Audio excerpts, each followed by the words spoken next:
just finished buttoning up the exhaust on my C8 Corvette.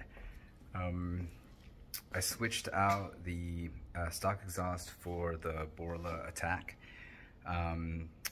Initially, I had a problem with the first system. It has the NPP valves that are near the exhaust tips, and it also has the AFM or DFM valves that are closer to the front. It's like right behind the catalytic converters. They have these little valves with two little holes in them. So when your car goes into like touring mode and it turns off 4 of the cylinders, it closes those valves so it's not loud. But my first set was really noisy. I kept having issues with it. There was a lot of fluttering, a lot of flittering. It sounded almost, it was really loud. It sounded like really tinny.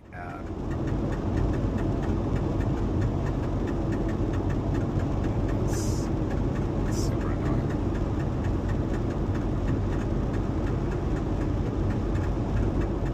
I basically messaged Borla and they're like, yeah, no problem, we'll send you another set. So I've got my OBD2 reader here. This thing was like 115 bucks. It's called the Launch Creator Elite. You can get it on Amazon. And since I've just put it on this morning, I figured I would relearn the valves. So this, you can use this to recalibrate and relearn the valves. And the first time that I did it, I took it to my nearest Chevy dealer, my local Chevy dealership in Roseville.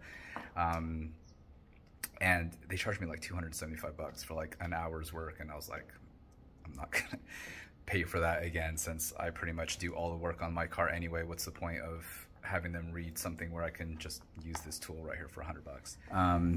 This is the part in question that they said doesn't really fit super flush, so they sent me a new set of these.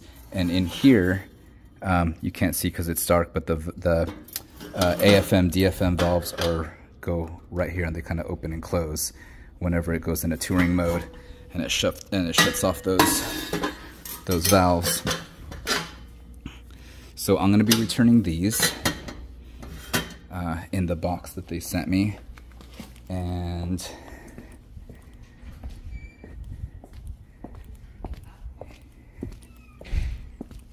here's an example of the back.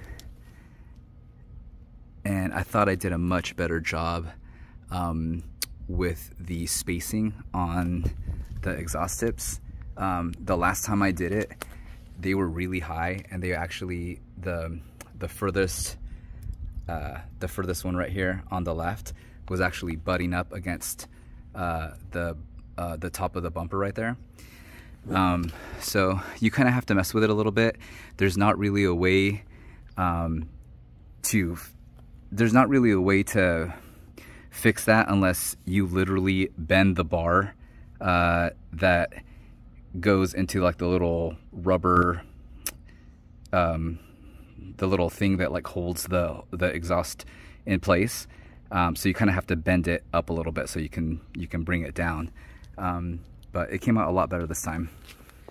All right, so we're back in the car. Let me get all the way in. And in order to put the car into service mode, you need to press the engine start button, but don't hold the brake pedal. It's a few seconds, and then you're going to see the screen turn on. There we go. The OBD2 sensor is down here.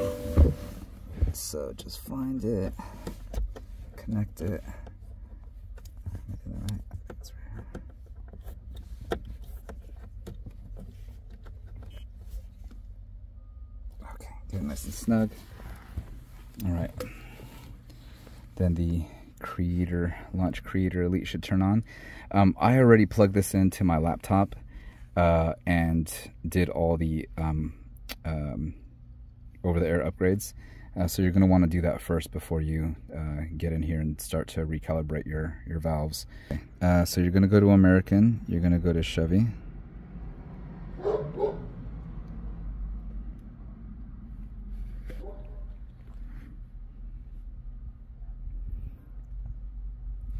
it go through its diagnostics here. Sorry about the glare.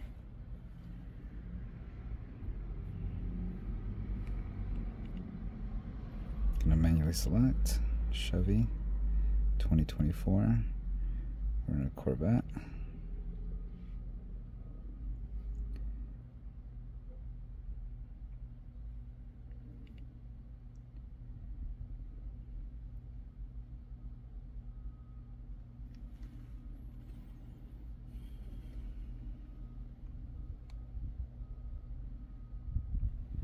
Okay, then we're gonna go to system selection. And let's see here. I believe it's the engine control module.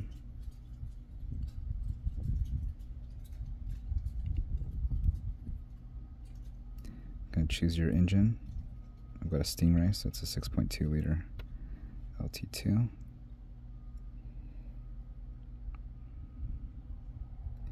I believe it's special functions, learn functions. We're going to do both the cylinder deactivation exhaust control valve learn and the exhaust control valve learn, one at a time. As it's learning the valves, we should hear it. I have the top down. Okay, so we're going to learn.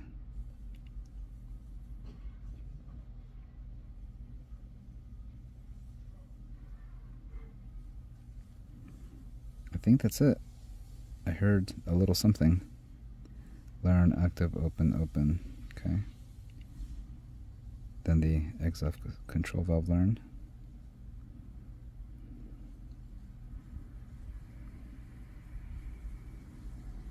I'll learn again.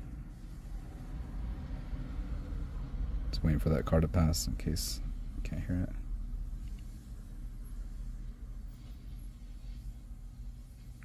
Yeah, you can just, it's very faint. I can just barely hear it.